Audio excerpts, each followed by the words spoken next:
Guys, welcome back to another episode of A to the Show. Today we're joined with Julian Bermudez. Julian is a therapist and guide who supports people through trauma, identity work, and psychedelic integration. His approach moves beyond diagnosis and protocol. It focuses instead on presence, somatic work, and honest self inquiry. It blends modern therapy with timeless wisdom. Julian also helps clients soften their survival patterns, reconnect with themselves, and return to a natural state of wholeness. His mission is to nurture the human experience in a world that often disconnects us from it. Clients describe their work with Julian as deeply transformative, whether they're healing trauma, navigating anxiety, or seeking meaning after a psychedelic journey. Julian, welcome to the podcast. It's good to have you. Thank you. Very happy to be here. You know, it's good that we're going to be talking about anxiety on this episode because to be honest, I just had an anxious past hour.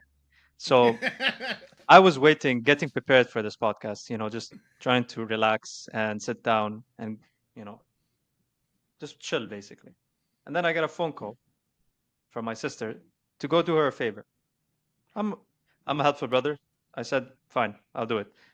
But the thing is, I had to drive to an area with a brand new family car, which I am worried that we of damaging it in any sort of way.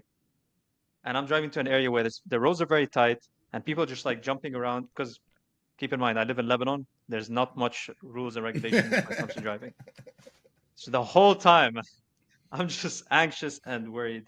And once I got back, like I took a massive sigh of relief. Like so happy I'm finally out of there. So obviously now right now I'm like really z- zazzed out of my mind. What's how do I get out of Yeah. this mentally? What would you recommend? Well, it sounds like you didn't want to do it. I didn't. No. Okay. So then the really good question is, why'd you agree to do it even if you didn't want to do it?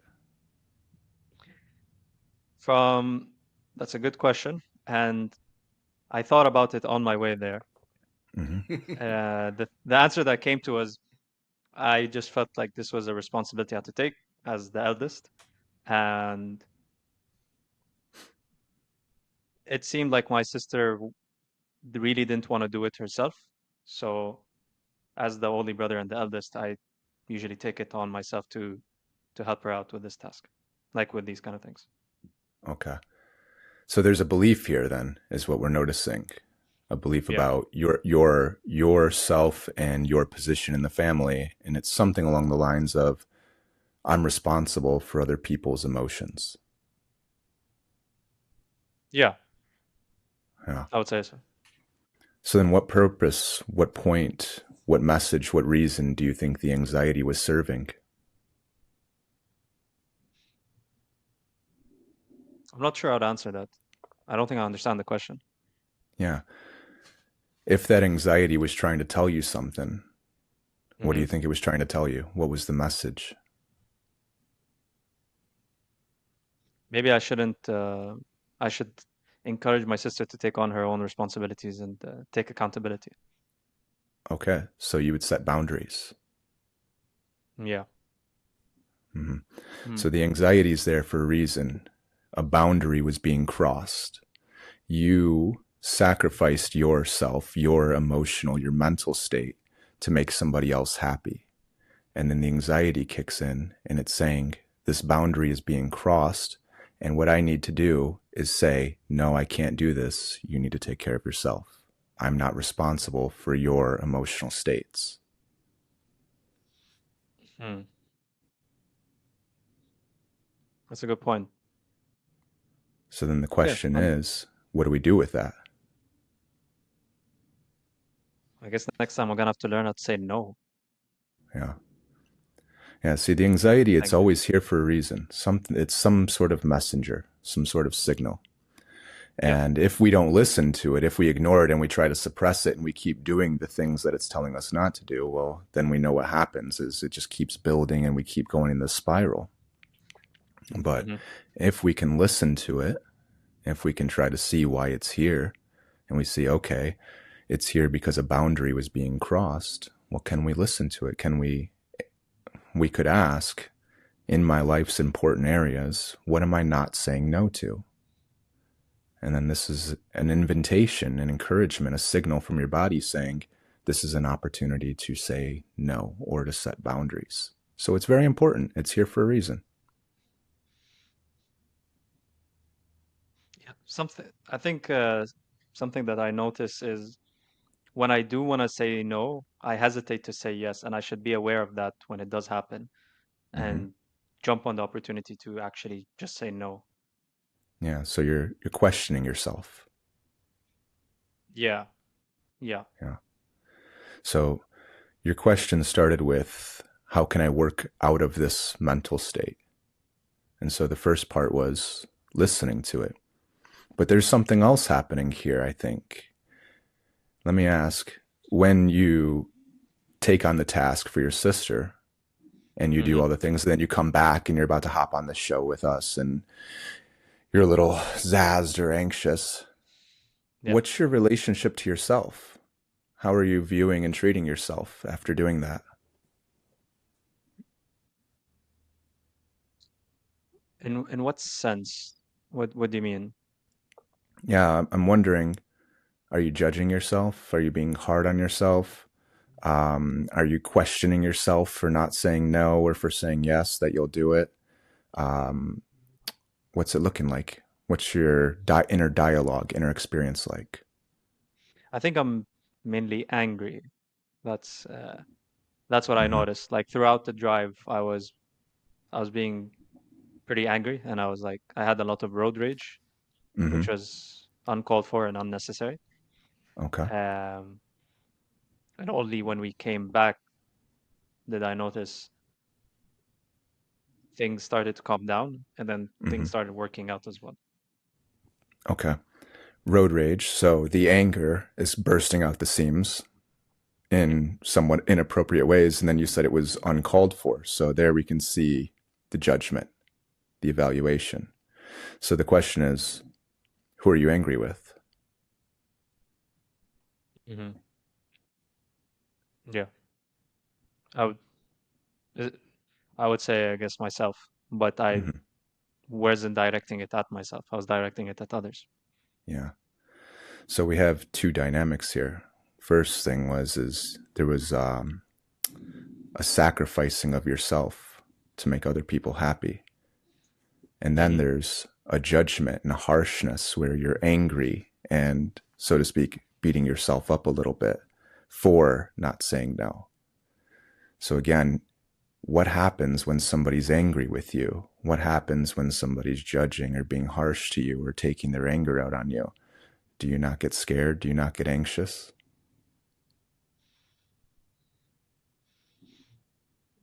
Sorry, do you mind repeating? Mm-hmm. If somebody gets angry with you, Yeah. if they're taking their anger out on you, do you get anxious? Do you get scared? Yeah, I would say yes. Yeah. Of course. So now we can see another area where the anxiety is being fueled. Is you're angry with yourself for not saying no or for saying yes and questioning yourself. So this Mm. relationship that you're having towards yourself of being harsh, judgmental, evaluatory, critical is also fueling that anxiety. So the question becomes, well, you sacrificed yourself to do something for your sister. You sacrificed a boundary. Can you forgive yourself for that? Can you say, well, I really wanted to help my sister. I was really trying to do the right thing. I had good intentions. Yeah, it Mm. stressed me out. Yeah, I shouldn't have done it. I didn't want to do it, but that's what I knew. And I was trying to do the best and I learned something. Next time I'll say no. So I forgive myself. Can we try to cultivate some self compassion here for sacrificing the boundary? I think when it comes to my family, I'm quick to forgive myself. Mm-hmm. So, like, I wouldn't say I'm necessarily right now upset about it Mm-hmm. that much. Um, Maybe I was just s- so something I noticed that when I was also driving there, I was having road rage, but I was also angry at multiple other small factors that Mm-hmm. kind of like built up together. Yeah. So it's as if doing breaking this boundary is like the final straw. Hmm. So yes, I can forgive myself for helping my sister because like it's my sister. There's no Hmm. questions asked. Um, yeah, I guess that's the answer. Yeah, I can Yeah. definitely easily forgive that. Forgiving yourself for helping your sister is not the problem. Forgiving yourself for helping your sister when you wanted to say no. That's what we're looking at. And then the anger coming out in inappropriate ways, right? Where it's getting projected onto other people. This is where we really want to be kind and gentle to yourself and say, of course, this is what's happening right now because I sacrificed a boundary. So if we Mm. can really try to be kind and gentle to ourselves and be aware of when there's something that we want to say no to, so that way we can learn and say next time, I'm about to do a show and I really want to go into this with higher capacity and I don't want to be stressed and I don't want to drive across town in a new truck or a new car. Either we can do it later or can you please take care of it? I can't do it right now. Right? Allowing yourself to have that, very important. So this relationship to yourself is a big part of the anxiety. When we're judging or being harsh to ourselves or suppressing our boundaries, and then the anger comes out in these unstructured ways. This is what we want to be very aware of, and we want to start to try and make choices and be very kind to ourselves and gentle when we don't make the choices that are in line with what we really wanted.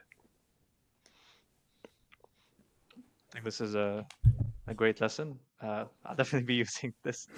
Thank you for that, Julian. Yeah, my Um, pleasure. Thanks for bringing that in.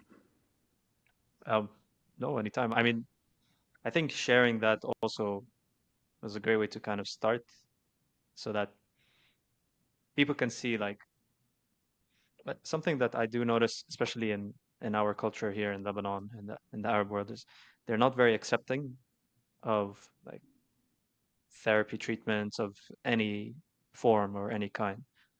So if any of them are watching this, you know, maybe try it out. Like I literally just had like a 10-minute talk and I'm already feeling better. Like it's it's, it's it's like you definitely learn something about yourself. You find a way to relax and you know just try it. ليش لا ليش لا in Arabic we say. Just why Why do not? you think Um, that is? Why do you think that Arabic people are resistant to therapy or for help in that sense? also there's like a bit of there's still toxic masculinity still exists Mm. within the culture. You know, Hmm. you grow up in the state where they're constantly told to, especially for like towards men, like you have to be the man, you have to take on the responsibilities and the burdens of the family. You have to help make things easy for the woman in your family or in your life. You have to have like also you also have to be a protector, you have to be a provider. So these things kind of weigh on your shoulders, especially between the ages of like between teens and like up until you're 30. You're constantly in this headspace where you have to provide and you have to take care when you don't necessarily maybe know yourself so well. Don't You're Hmm. still exploring, you're still learning. So Yeah, you have all of these responsibilities that maybe are placed upon you too early, I would say. yeah. So then we see that same belief again. I'm responsible for other people's emotions. I'm Hmm. responsible for taking care of other people. And another shade of it is I have to be strong, independent, and do everything on my own and take on everybody else's burdens. So Yeah. these are very important core beliefs about ourselves that we really should be looking at. And yeah, if we see that we're trying to do everything on our own and we're taking on everybody's burdens, yeah, it's not so much to say, oh, that's right. I'm a human being and human beings live in community. Human beings are social animals and we're not meant to do everything on our own. We're not meant to take on everybody's responsibilities and we can ask for help. Yeah. Um, it's interesting that you mentioned asking for help because I've also so I've spent a few years living in the UK in London, and when it came to asking for help, it felt much, I would say, different and harder than asking for help here in Lebanon. Because here in Lebanon, I feel people are more willing, or more, yeah, they're more willing to give help. Hmm. And when I was in London, I didn't feel the same way. Maybe that's just my personal experience. Doesn't necessarily, I'm not trying to generalize it, but Why do you think that when I'm here in was? Lebanon, it's easier to ask. Yeah, sorry. Why do you think that was? Why was it harder to ask for help in London than in Lebanon?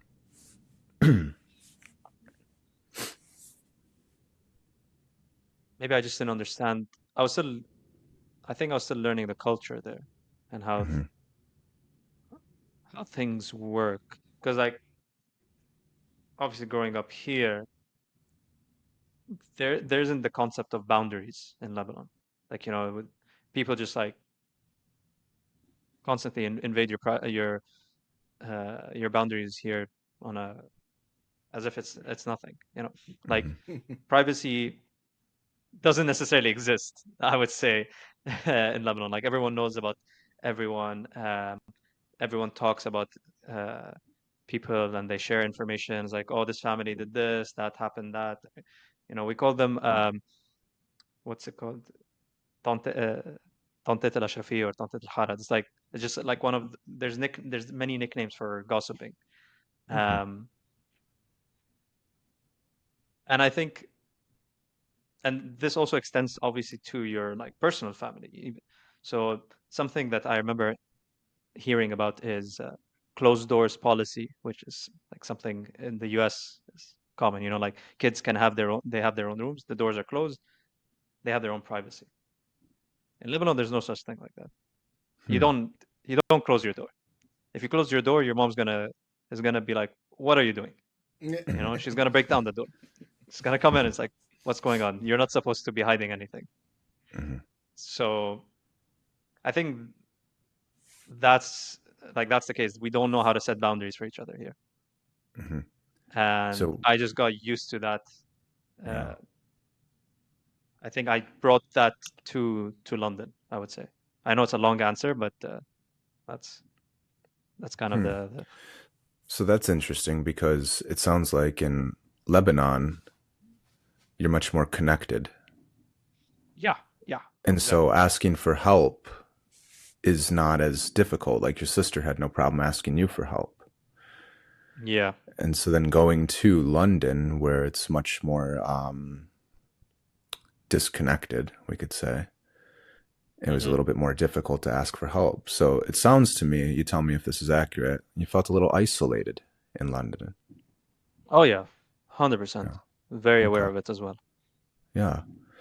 Yeah. So of course it's difficult to ask for help when you're isolated and you're in a different culture and you're with all these different people and there's different customs and there's this closed door policy and these very strict boundaries and isolation. Yeah, you're disconnected and it's very difficult Mm. to get the help that you need.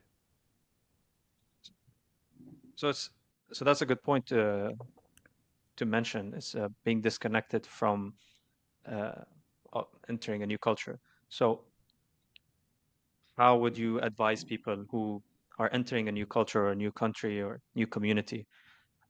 What are the ways for them to connect? What are the ways to get out of that isolation status that they were in, and assimilate? Yeah, it's a difficult question for me to answer because I've never moved to another country myself. So I can't Mhm. speak from experience. I can say that my grandparents were immigrants. They moved to this country on both sides of my family, and I could see what happens when the family stays isolated. You become fragmented. Mhm. You become very disconnected. The family itself oftentimes becomes very stressed with the pressures of living in this isolated culture, removed from everybody and everything. And the family ends up breaking apart later, a couple generations in. That's at least what I've seen. That's my experience. So, moving into a new culture, into a new place, I guess what we could ask here is What do you think would have happened when you were in London if you had reached out for some help, if you had asked for some support, if you had sought perhaps some therapy or told some people who were around you that you were having some difficulties with, the transition and the culture shock or the disconnection? What would have happened if we had done that?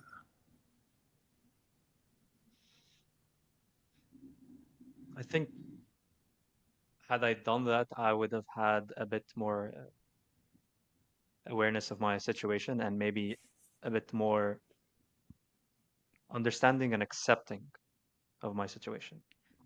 I think Mm, maybe the main thing that I did struggle with was accepting that that was just the case, and it's not like I wasn't trying to deal with it. I was constantly looking for like I was constantly trying to meet new people, try out new hobbies, or have different interactions with like just make new friends, and I did make friends.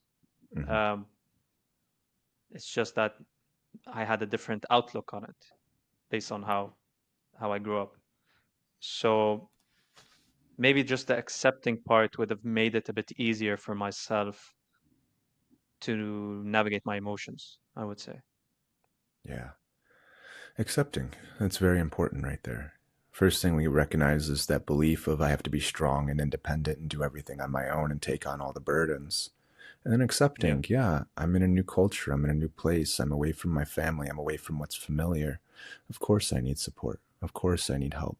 And I'm allowed to have the emotions, the pain and the shame and the fear of being isolated here, and it's completely normal and reasonable to feel those ways. And then, of course, to ask for the help and support that you need while you're experiencing those things. That's what I would recommend. Hmm.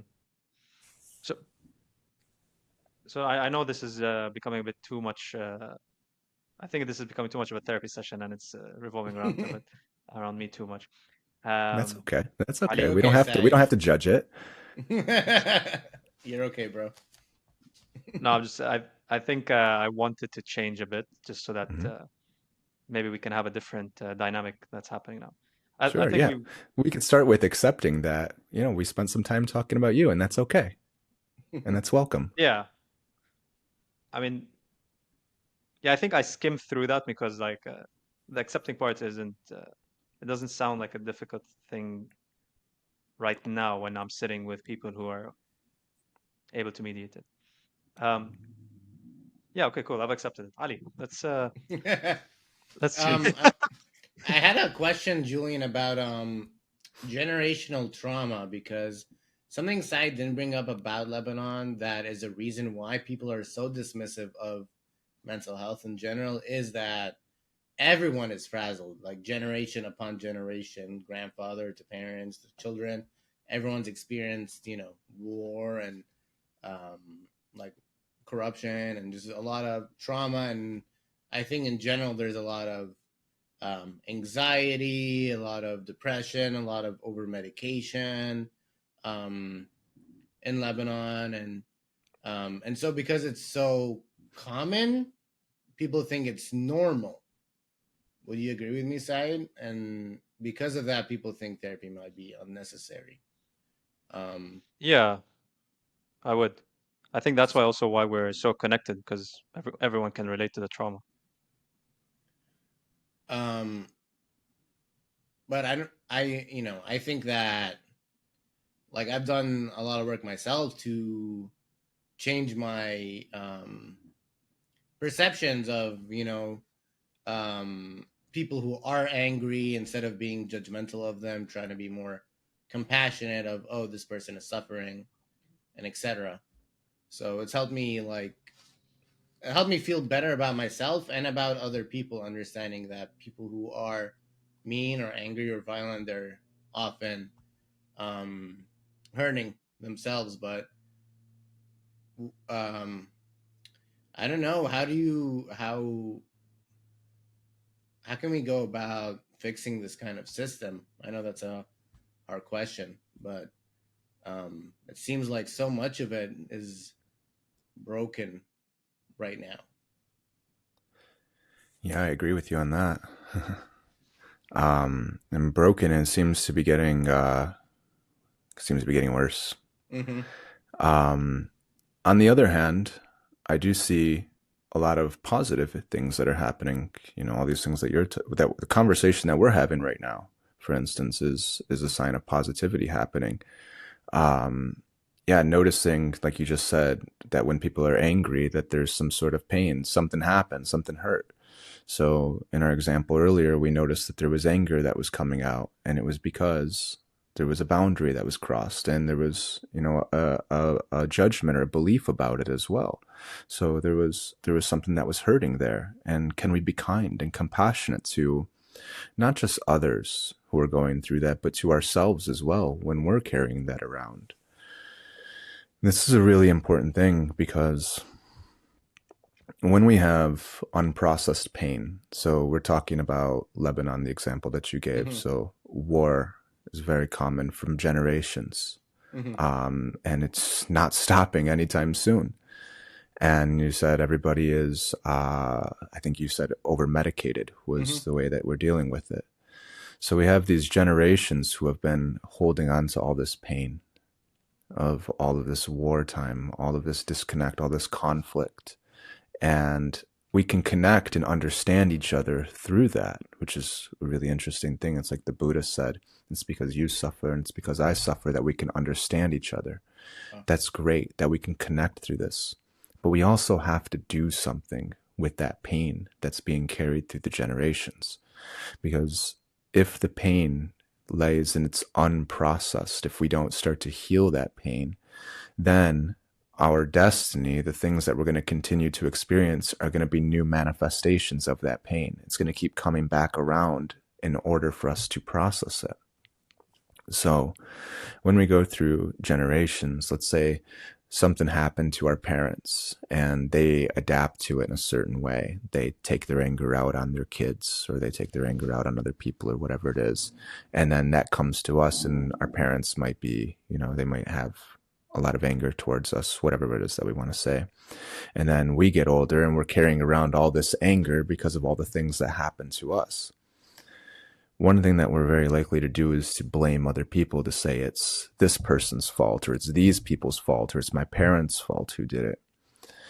But if we look at why they did it, just like you said, well, they were carrying around a tremendous amount of pain themselves. And this was unprocessed pain that had just come bursting out the seams in inappropriate ways.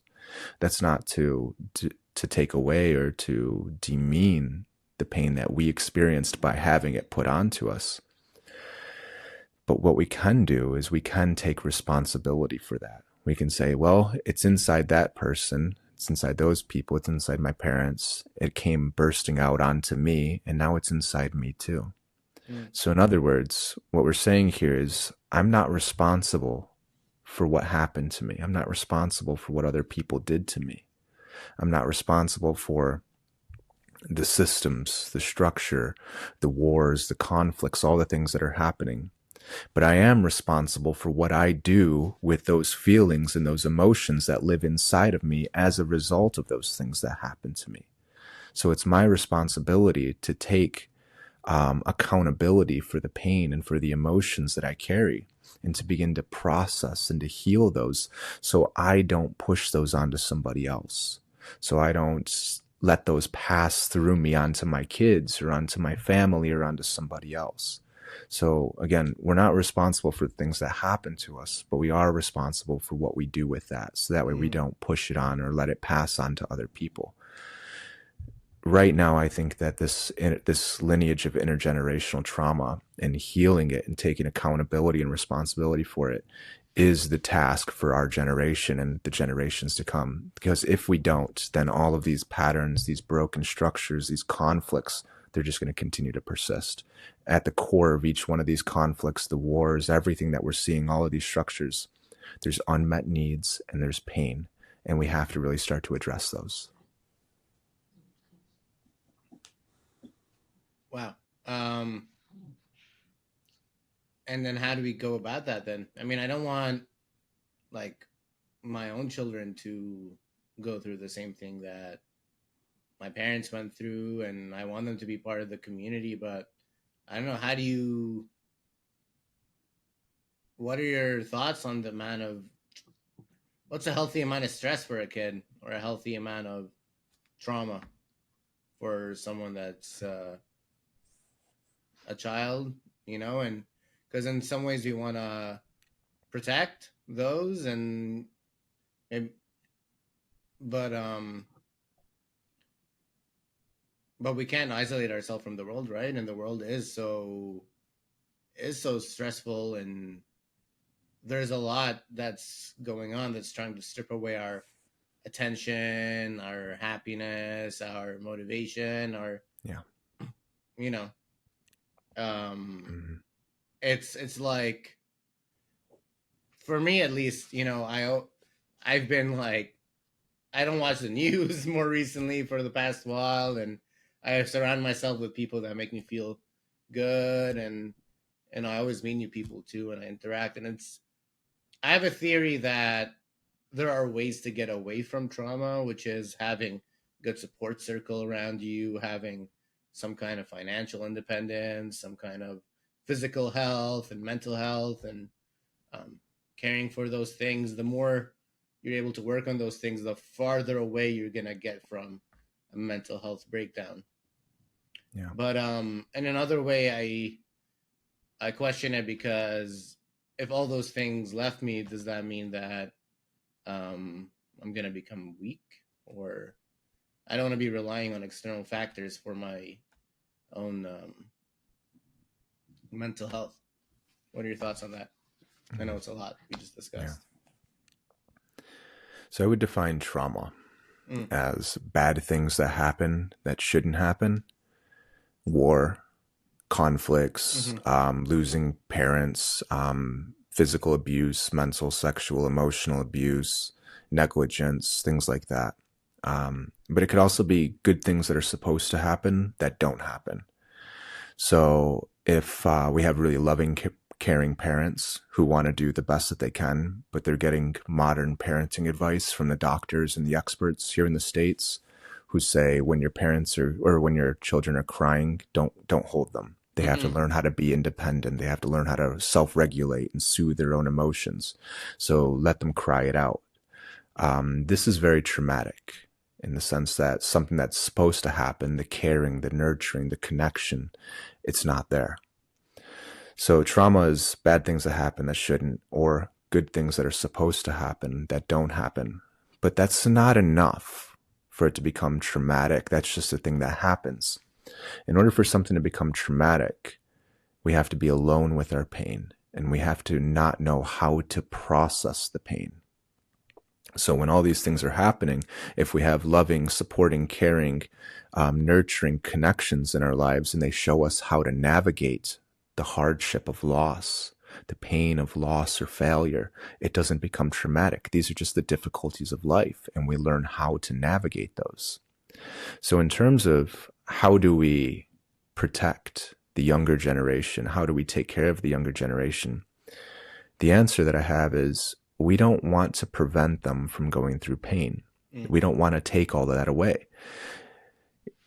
Nature inherently moves towards independence. That is always the goal of nature. If you look at a mother bear raising her cub, for instance, she is going to nurture and care for that bear and take care of that baby cub, because at some point the mother's not going to be around. So she wants this bear to learn how to hunt, learn how to have social interactions, learn how to have a nest or a den, and take care of the cub's self. So that way, when the mother's not around, the cub is independent and able to take care of themselves. That's the goal of nature.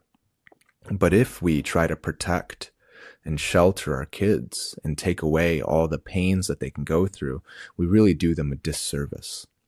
So it's not about taking away the pains, the hardships of life. What we want to do is we want to teach our children how to navigate those difficult times. And we want to be there and build a trusting, secure relationship with them, so that they can rely on us and they can come to us and connect with us, and they don't have to go through it alone. The biggest part of trauma is that there's a disconnect. We go through it alone. We don't have somebody there to see us, to understand what we're going through, and to help us go through it. And if we don't have somebody else there with us to help us go through it, what we end up doing is we disconnect from ourselves in lots of ways, and we start to suppress our emotions and disconnect from those. So one form of it is through medications, as we mentioned earlier.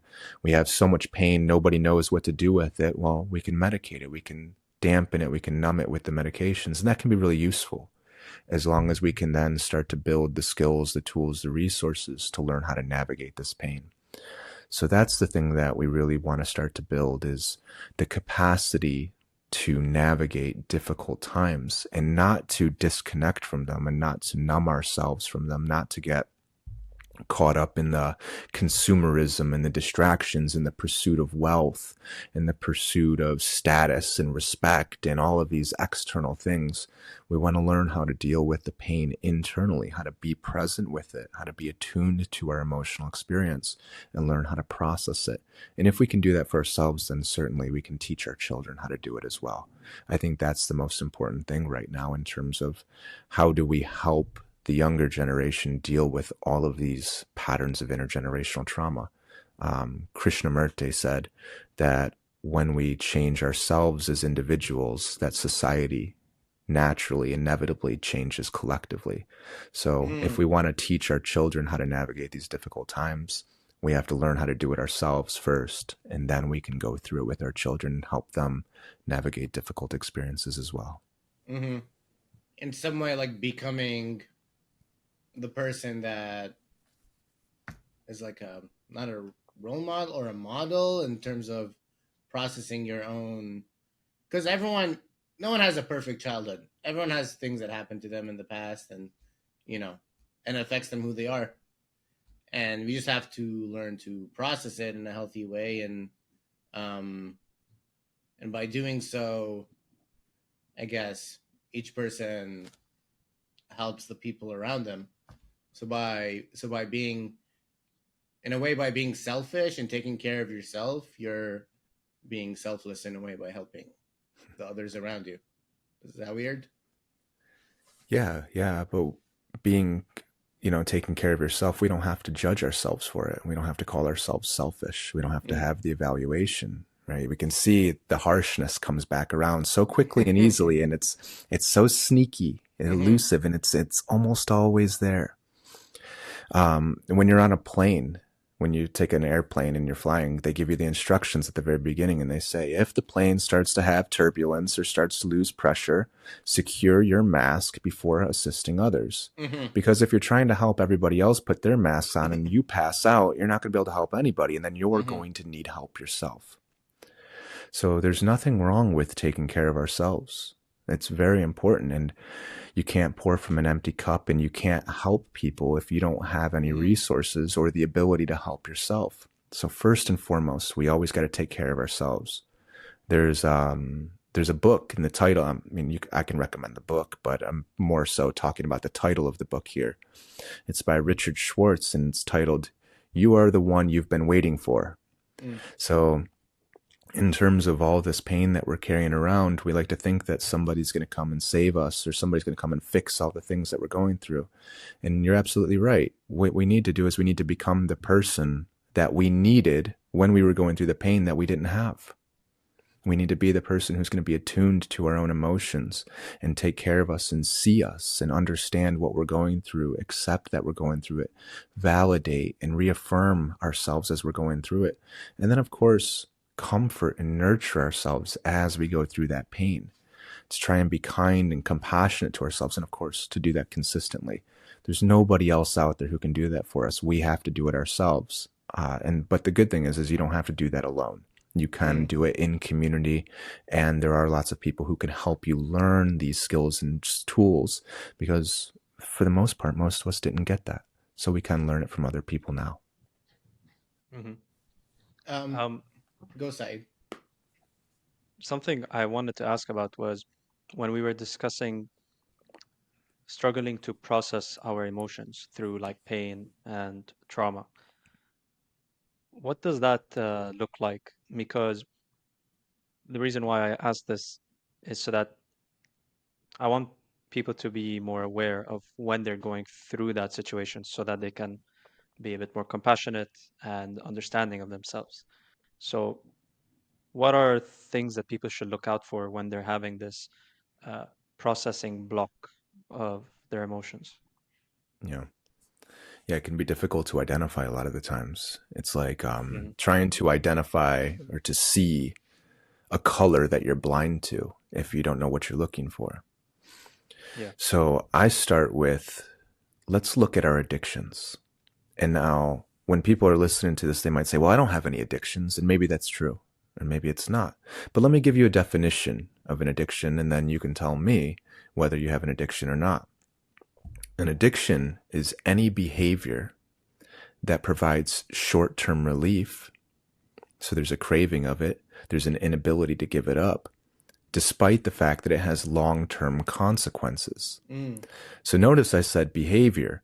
It can be to substances. Yes, we can be addicted to drugs, to amphetamines, to opiates, to alcohol, to food, so on and so forth. But we can also be addicted to work. We can become addicted to power, to status, to wealth. We can become addicted to gambling. We can be addicted to our phones and to the internet. Anything that is providing us short-term relief from the pain that we carry. So in that sense, if people are listening, take a moment and reflect and say, is there something in my life that I can't stop, that I do constantly, that provides me with short-term relief, but has long-term harm or consequences? For me, there's so many things. I can get addicted to my phone so quickly. As soon as I feel the pain of something that isn't fully processed, oh, my phone immediately comes, oh, there it is. It's not too far away from me. And oh, it's attached to my face. Yeah. And before I know it, I'm looking at silly videos that might enrage me or anger me or make me feel really scared. And then, oh, I can justify why I'm feeling this way because of all these terrible things that are happening in the world. So these are what we really want to look at here. And so then what we ask is, okay, so we identify what the behavior is that we're using for short-term relief. And we ask, what does it do for us? What does this behavior provide for me in the short term? For the most part, it might be some sort of distraction, some sort of way of disconnecting or some way to justify or rationalize why we're feeling this way.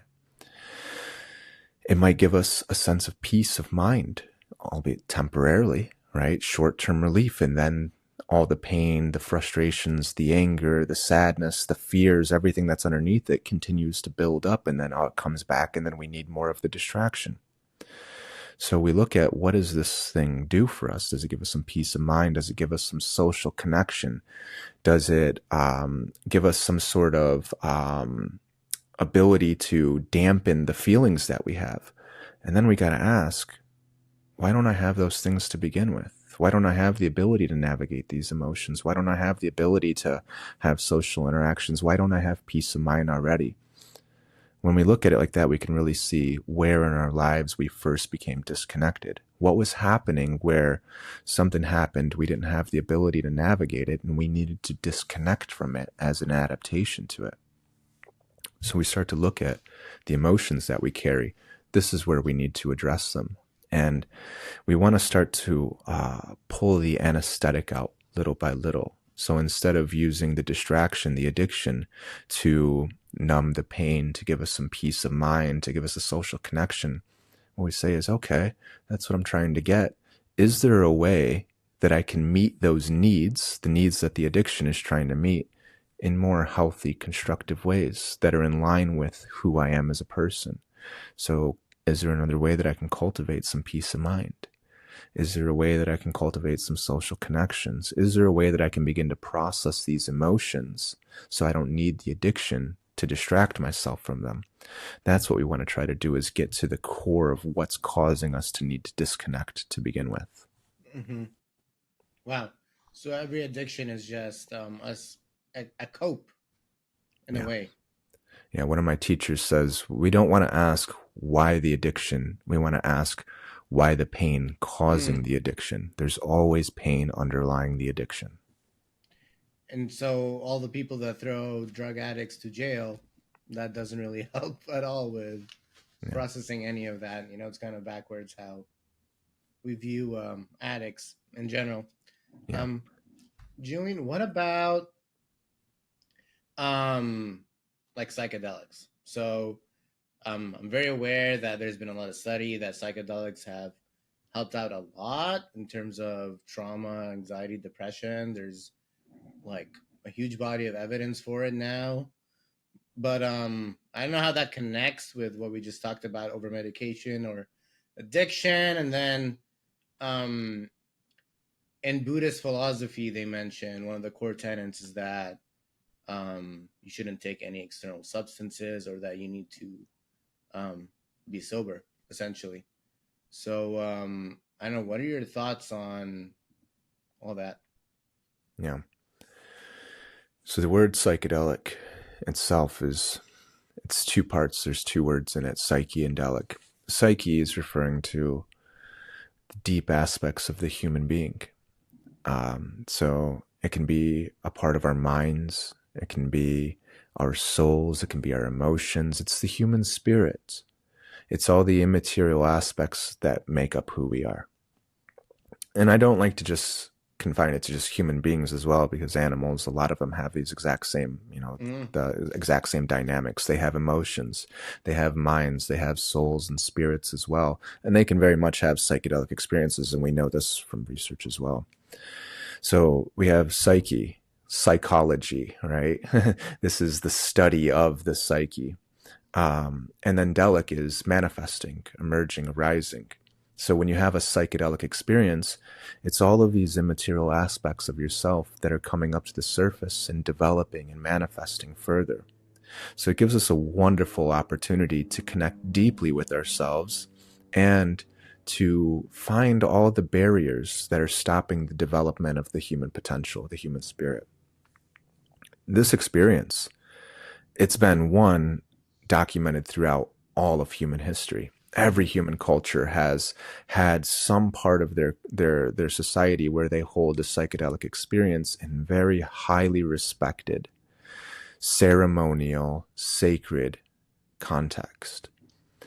And this psychedelic experience can be met through so many different ways. You don't have to take a psychedelic substance to get there. Of course, that's how you get there really quickly and easily, but you can get there through meditation. You can get through sensory deprivation. You can go deep into a cave, a claustrophobic, sensory depriving cave in the darkness, and have an incredible psychedelic experience. And then you'll see some of the most elaborate, beautiful cave art paintings, going back tens of thousands of years, where people crawled into these crevices and had these experiences. Wow. You can get there through fasting. You can do a sun dance where you push yourself to the brink of exhaustion and dehydration, and you'll have this incredible psychedelic experience. You can get there through connection with nature. There's so many ways to get there. It's not dependent on the substance itself. This experience is so important because it's one where, your awareness expands rapidly. You can start to see yourself so much clearer and in a wider context of the world that you live in and your role in it. So things that we might be unaware of, unconscious to, are things that we can usually see. We can usually see ourselves through other people's perspectives. So we can really start to understand why we behave the way we do, what we do with our pain, what we do with our emotions, so on and so forth. And then the psychedelic experience is so good at writing new patterns so quickly. They call it neurogenesis, where new neurological patterns form very quickly where they're born. And so what ends up happening is your awareness expands really quickly, and you can very frequently experience something completely new outside of the patterns that you've been stuck in. So if you're stuck in these patterns of pain, you have these emotions, these beliefs about yourself, you're in this rut, you might not even be able to see what it is. Well, during a psychedelic experience, you're going to see what it is. And then a lot of the times, not always, but very frequently, you experience something completely outside of that pattern. So if you've never experienced compassion, you've never experienced love, you've never experienced real authentic connection, a real authentic expression, you can really experience those. So you get a feeling of what it's like, and then you see exactly what you need to do to get back to that space on your own. So these experiences, they're incredible. Mm-hmm. When done properly, when paired with the right therapy, the right preparation, the right practice to really go into these experiences, yeah, they can be life changing and so quickly. So they can heal addictions or help you to heal addictions. They can really successful with major depressive disorder, treatment resistant depression, anxiety, so many conditions, you name it. Paul Stamets, the really prominent, famous Mm-hmm. mycology researcher, he says that when people have psychedelic experiences, they tend to be less assholes afterwards.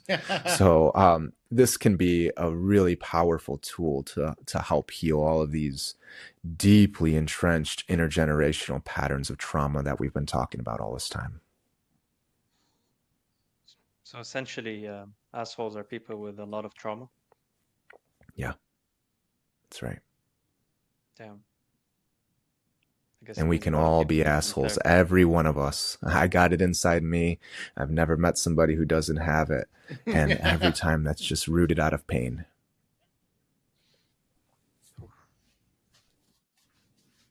Damn. I mean, this is also like this has been a lot of this is a lot of information to process. Obviously, a lot of talk about trauma and pain, which isn't always a topic that is commonly discussed. Outside like professional discussions. Do you think that this is something that should be discussed more within like sub within like friends and your discussion groups? Um, would you recommend these kind of topics to be shared, or should it stay with the professionals? Yeah, I don't believe in the professionals and the experts. I mean, we see it time and again in our culture where the experts tell you to do it a very specific way, and then it comes out that, you know, they were funded by the pharmaceutical Mm-hmm. companies or whatever. We have experts that are telling parents to suppress your your parenting instincts, all the wisdom, all the intuition that's inside of us that knows how to care for our children, the biological programming that's inside of us that knows how to care for the next generation. The experts are telling us to suppress that. And when your baby cries, let them cry it out. Don't connect with them. Leave them alone. Isolate the child. This is the information that the experts are pushing out there. So I think Mm, that the answers are not from an authority. It's not coming from somebody else.